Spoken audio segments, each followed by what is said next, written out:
नमस्कार दर्शकों, आप देख रहे हैं इंडिया न्यूज और आज मेरे साथ हैं गुडूर नायर रेड्डी जी। ये रजाकार मूवी के प्रोड्यूसर हैं और बीजेपी के माननीय मेंबर भी हैं।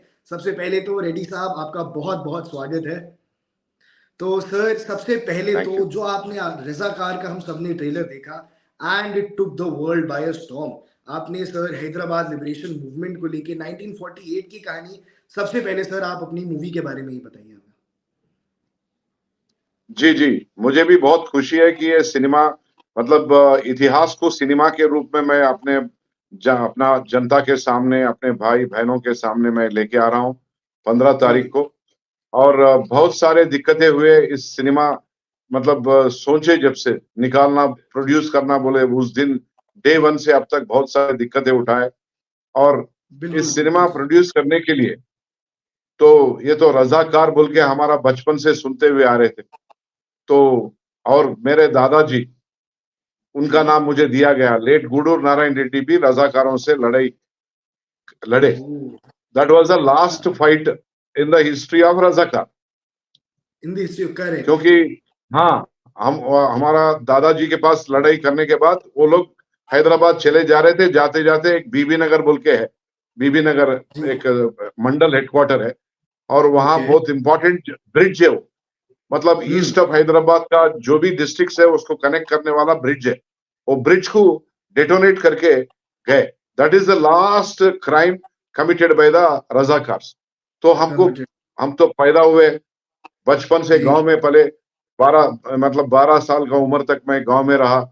पानी में जी कूदते थे, नदी में कूदते थे, बॉडी में कूदते थे। जहीं भी देखे तो इनके पूरे प्रूफ्स रहते थे, क्या क्या ब्लास्ट किए, क्या ब्रिज ब्लास्ट किए, क्या कारनामे किए, ये सब जी बचपन से दिमाग में होते और रह रहा था। एक दिन क्या हुआ, 2022 27 जनवरी के दिन मैं तिरुपति गया था।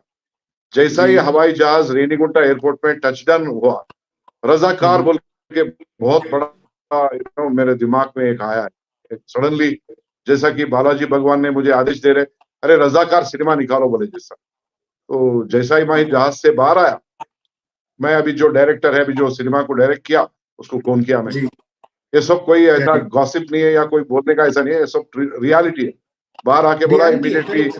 कि, तो मैं पूछा, अरे मेरा दिमाग में मतलब बालाजी भगवान का दर्शन के लिए आया, ऐसा आया मुझे इंट्यूजन। तो वो कहे, अरे जी मैं पूछा सिनेमा निकाल सकते क्या? जरूर।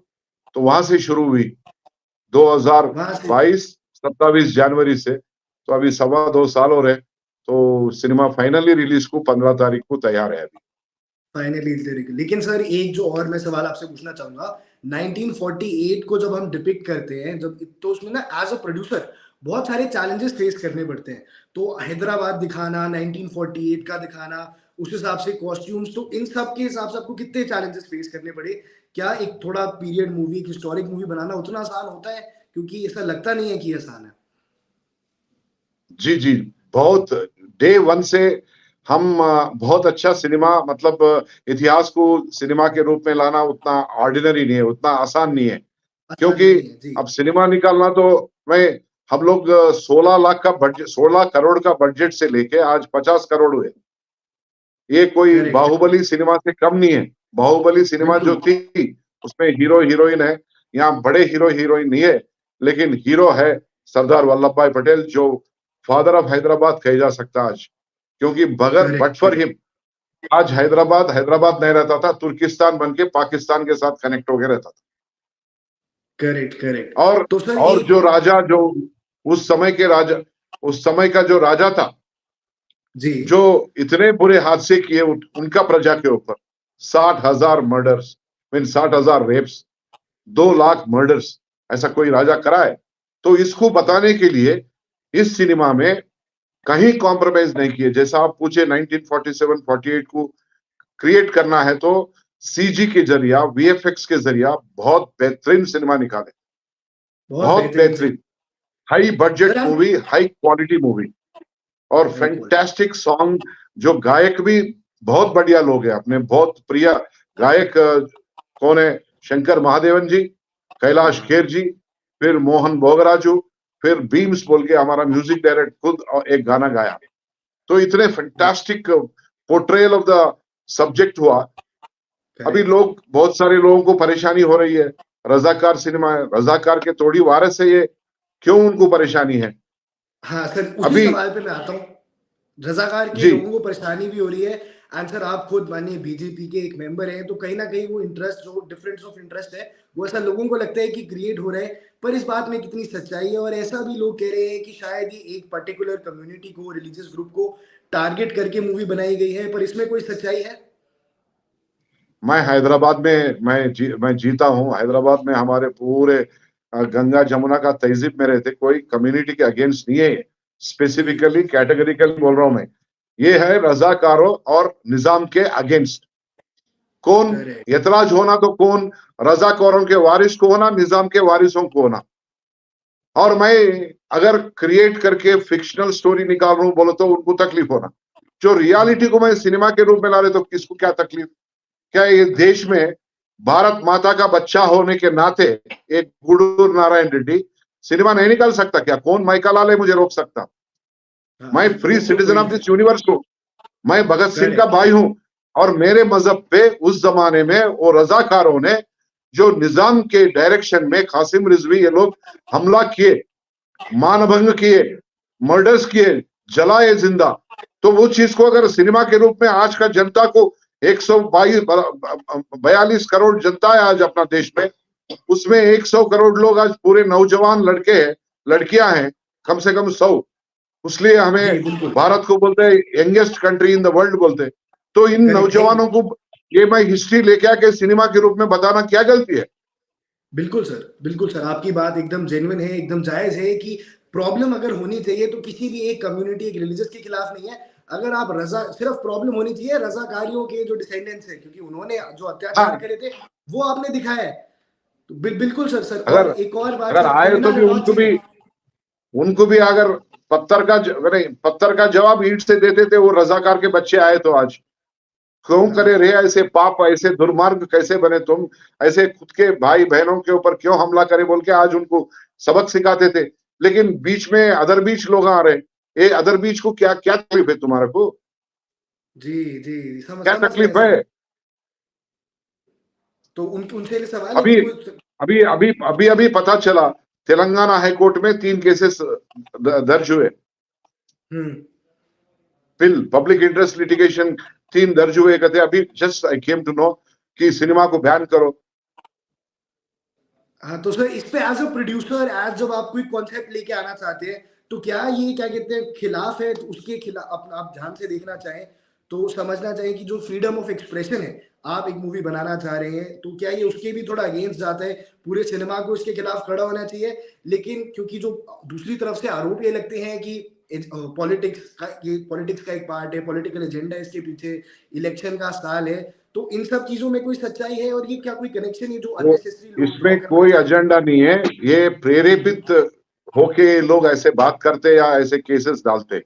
क्योंकि अपना देश को मालूम है, सूडो सेकुलर पार्टी बहुत साल यहाँ पालन की, जी, 75 साल हुए आज स्वातंत्र्य आके, आज तक कोई सिनेमा ये नहीं निकाला बोलो तो उसका मतलब क्या?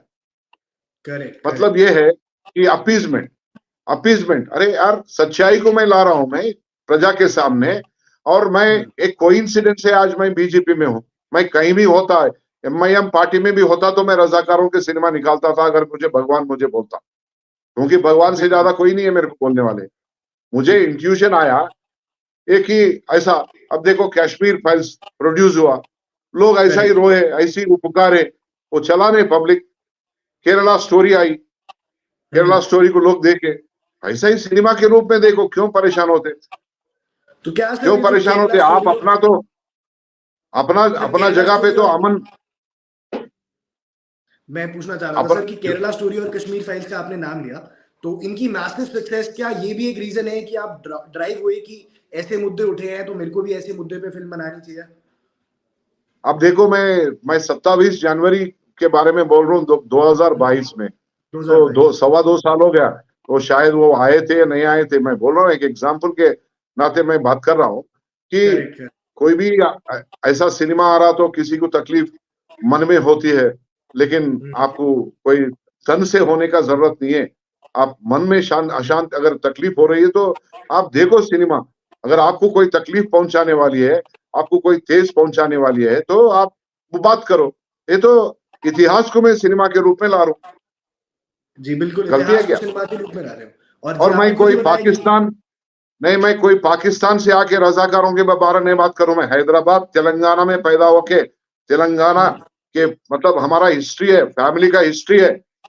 हमारे दादा परदादा लोग बहुत अच्छे काम करे, हमारे गांव के वतनदार थे, हमारे गांव के वो लोग। मेरा दादा लेट गूडूर नारायण रेड्डी खुद कासिम रिजवी के साथ, उन्होंने 500 आर्मी के साथ आया था।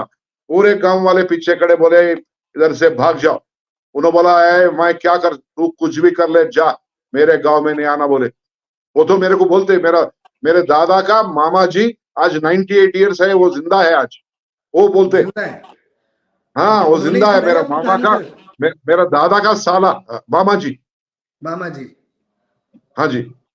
तो उनका भी योगदान रहा सर स्टोरी में? उन्होंने आपको थोड़ी स्टोरी टेलिंग करी, थोड़ा बताया नहीं कि वो किस बोले कि प्रकार का अरे होता था? मैं हमारा हमारा बांजा बहुत अच्छा आदमी थे, ऐसा लड़े रजाकारों से बोल के, अभी भी जिंदा है बोलने के लिए।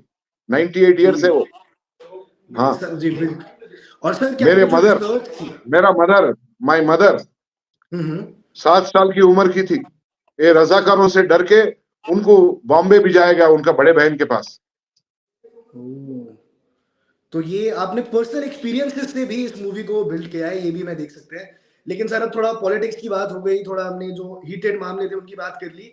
लेकिन अब जरा आते हैं कि कंगना रनौत जी ने भी इस मूवी को मुंबई में लॉन्च किया।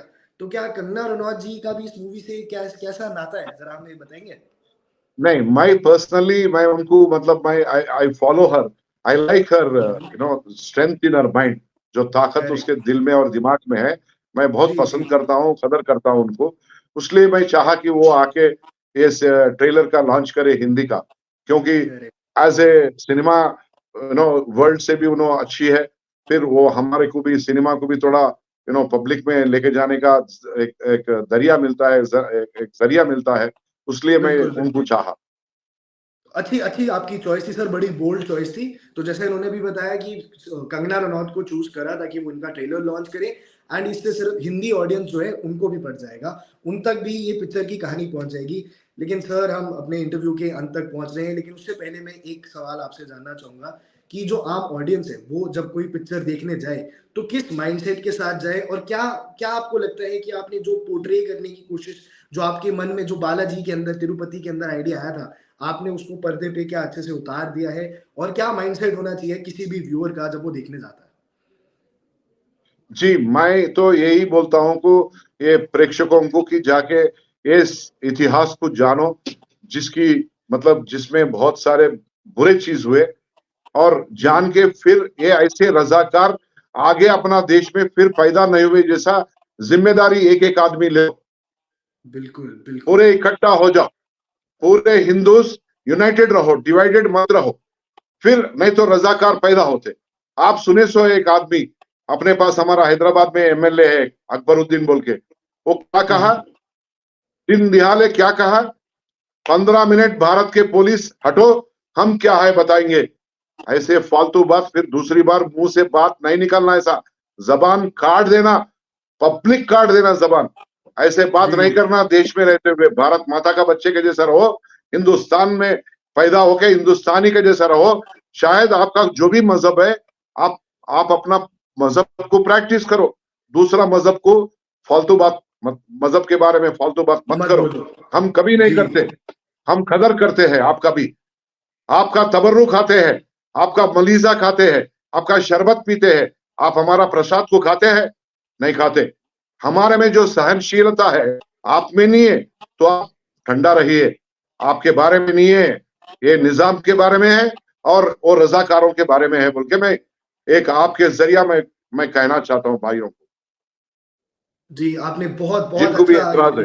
मैसेज दिया, हिंदू भाइयों के लिए भी मैसेज दिया, और साथ ही साथ कहा कि ये किसी भी कम्युनिटी के खिलाफ नहीं है, ये सिर्फ रज़ाकारों के खिलाफ है। तो जो PILs भी फाइल हो रही हैं और जो एक वो बन रहा है कि शायद इसका कोई पॉलिटिकल एजेंडा नहीं है, ये सिर्फ एक हिस्ट्री को दिखाया गया है। और आप खुद देख सकते हैं कैसे रेड्डी साहब खुद इतने पैशनेटली इस मूवी की बात कर रहे हैं, खुद इनको बालाजी के अंदर इनकी खुद की एक स्टोरी, और कह रहे हैं ड्रामे के लिए नहीं बोला इन्होंने, इनको खुद ऐसा फील हुआ कि जो अत्याचार हुए हैदराबाद के लोगों पे आज से लगभग 80 साल पहले, उनको भी दर्शकों की तरफ दिखाना चाहिए, उनको पता चलना चाहिए। सर लास्ट क्वेश्चन, एक आखिरी, आप हमारे व्यूअर्स को, दर्शकों को कोई भी एक एडवाइस देना चाहें, कोई भी टिप देना चाहें, तो you are free to go sir. मैं बहुत ब्यूटीफुल सिनेमा निकाला, quality wise fantastic, quantity wise बहुत ही beautiful, very filled with all the people concerned and the material concerned. गायक अच्छे हैं, डीओपी बहुत बढ़िया है, सीजी इफेक्ट्स एंड अभी आप 1947 को क्रिएट करना है तो एग्जैक्टली वैसा ही दिखेंगे पैलेसेस, वैसा ही बिल्डिंग्स दिखेंगे। मैंने चार मीनार बनाया, सेट में चार मीनार को खुद बनाया मैं, 1,40,00,000 रुपए लगा के। सीसी रोड्स डलवाया, ओरिजिनल आर्मी, मतलब उस जमाने में क्या आर्मी क्या टैंक्स इस्तेमाल करी, वो टैंक्स भी पूरा दुनिया ढूंढ के लेके आया मिनिएचर वाले, फिर उसको सीजी में उसको एक्सपैंड करे। बहुत ब्यूटीफुल है, ब्यूटीफुल सॉन्ग्स है, ब्यूटीफुल सब्जेक्ट है और ब्यूटीफुल नॉलेज है, जिसको देख के दूसरों को बोलिए, फिर रजाकार जैसे सांप फिर देश में पैदा नहीं होना। जी, तो काफी बड़े स्टेटमेंट के साथ बहुत पैशनेटली इन्होंने ये मूवी बनाई है, तो दर्शकों को भी देखनी जरूर चाहिए। बट नारायण रेड्डी साहब, बहुत बहुत धन्यवाद, आपने अपना कीमती वक्त निकाला, हमें समय दिया, हम आपका बहुत बहुत धन्यवाद करते हैं। Thank you so much sir. Thank you very much, God bless you.